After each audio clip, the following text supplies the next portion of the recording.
everyone, welcome to the Real Estate Experience. As always, super excited about delivering you the absolute heat, fire, golden nuggets. I know I'm super dressed up and all fancy, as most people would like to call it, at the Pocket Square.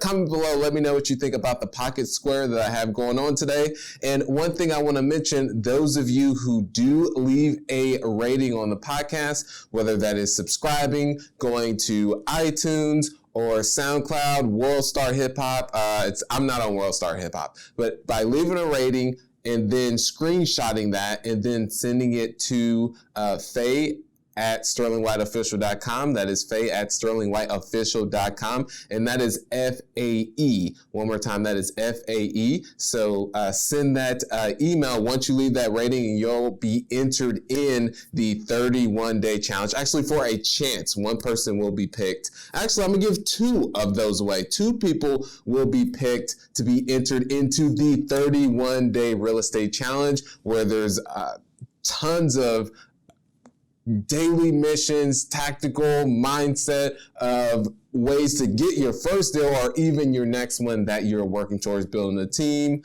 finding investors, going off market direct to seller. But that's all I want to mention is send that screenshot once you leave that rating. Hopefully if it's a 5-star, and then send it to Faye at sterlingwhiteofficial.com. So let's go ahead and drop right into things. But firstly, those of you who may just now be coming across me, is just a little background on myself. Is name is Sterling White, investor, born and raised in Indianapolis, Indiana, in the not so good parts of the city. And one story that I'll mention to people is my twin brother and I, we had a single mother that raised both of us, and father wasn't around very much, but I remember vividly we were sitting at one of those little tables in the kitchen. We just got done eating, and we go upstairs, and right through the back of the patio, a bullet goes through right where we were sitting. So I may not even be here today. He may not even be here today.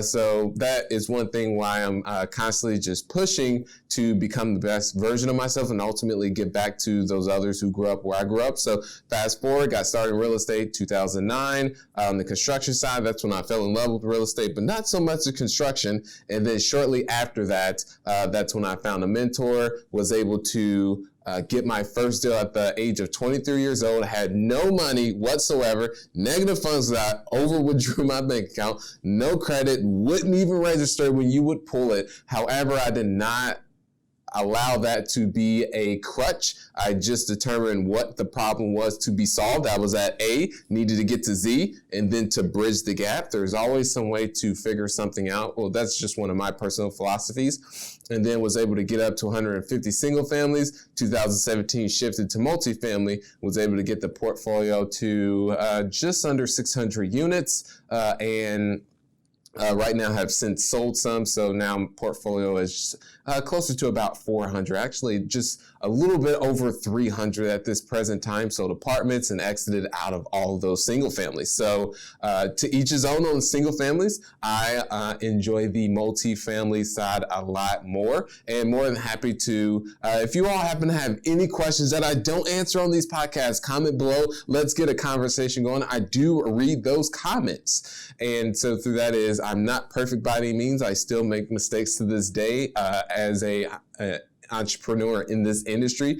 I share those mistakes and also those successes as well. Because one thing that I learned, and this shout out to Grant Cardone, that he states is, yes, it's good to learn from your own mistakes, but it's even better to learn from others. Yes, learn from others. So today's topic is one question I've been asked when I had the interview with GC, for instance, and that was, I would say personally, a surreal experience to have someone that I listen to on a daily basis as far as getting sales training, negotiations, to be 5 feet away from me and just be literally, when he came into the room, he just went on a complete rift in terms of we were going back and forth. I was asking him questions, and a while into it, I had to say, All right, Grant, stop for a second. Let me go ahead and get started with the podcast. And then that's when I gave the intro. So most of the material was actually cut out of what was actually in that, what was off camera, but it was just a phenomenal experience. And right afterwards, I was on cloud nine just a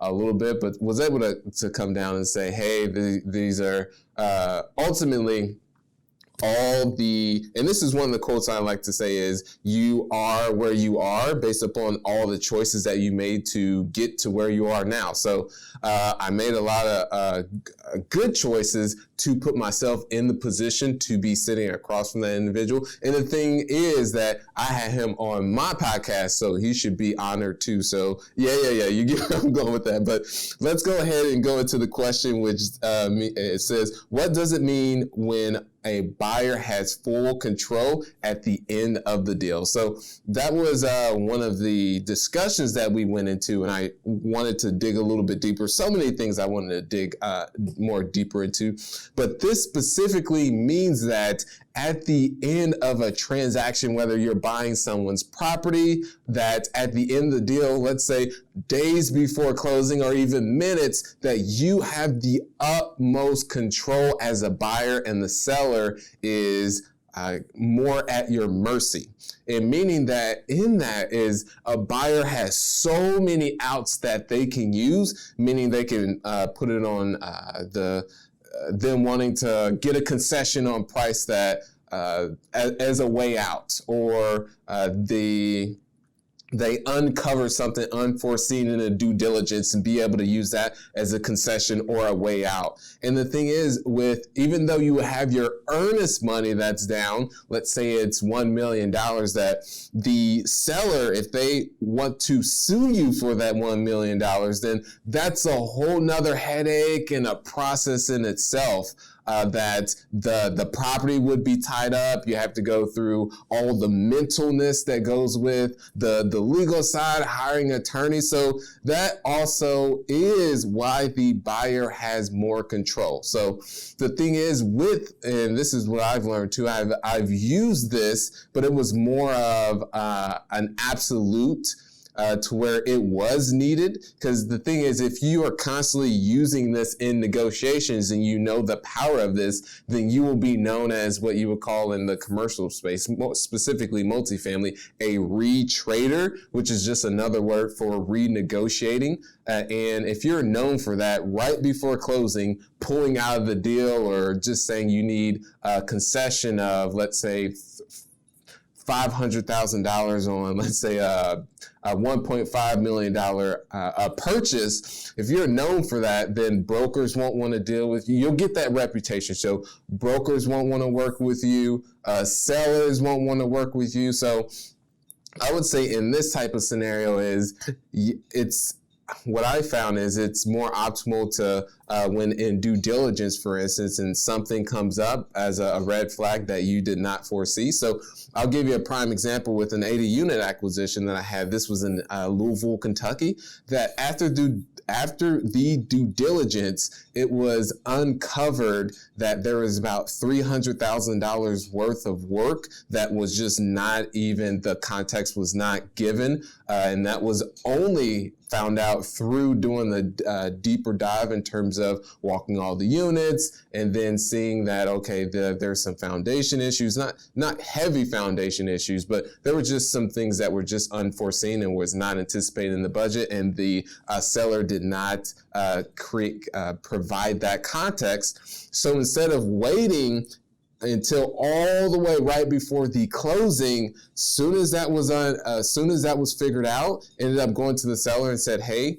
and this was one of my favorite negotiations that I love to use, which is the multiple option scenario, to where you have a A option, B option, and the C option. And the A option is generally I will move forward at the current purchase price. Let's say it's $10 million. However, you will need to take care of XYZ, those unforeseen renovations, whether it's replacing the roof, doing a resurfacing and restriping of the parking lot, or renovating 50% of the units. And then the B option is, the price will be reduced. However, I will take care of those repairs. And so there's that. And then the C option is taking them to zero, ground zero, which is just simply a mutual release. So even in that, what also gives the buyer more control is the seller has gone through all of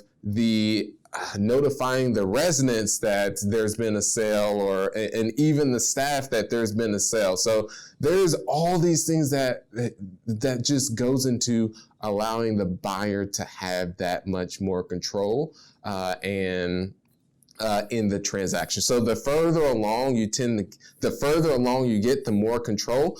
Towards the beginning, the seller has more control, and that's just a personal experience of what I've seen also in the transactions that I've dealt with as well. So those are all the things that I wanted to go deep in terms of how the buyer has more control in a transaction on these types of deals, and because someone did ask me that question, so I wanted to, of course, further elaborate. And to take a segue here is one book that really was a eye-opener for me, and I believe I may have mentioned this in a previous episode too, is The Compound Effect by Darren Hardy. And the compound effect is just essentially that your daily habits and beliefs, I would say daily habits more so, that they tend to compound. Maybe you may not see the effect then and there, but over the course of years, decades, I was going to say centuries, but centuries would be a little bit more interesting. Maybe in the future I can say that, or my kids, my great grandkids can say centuries, but it just says that over a long term, that's where you'll really start to make the effects. Not then and there, but over the course of a while. So it's just about putting in the work, having those good habits. So the same in reverse happens with bad habits, whether you're a smoker or a drinker, or you're lazy with not putting out content, or on a daily basis doing outreach to owners of properties. So though you'll have the negative effects of that. So comment below, those of you who are on the YouTube, the Facebook, and IG. This should be posted on Instagram as well. What was one of your favorite books from 2019? Would love to hear. I am always open to reading additional books. Just this year alone, I have the goal of 45 books. So what I tend to do is, when doing my goals, is I have my yearly goal, and then I break that down into quarterly.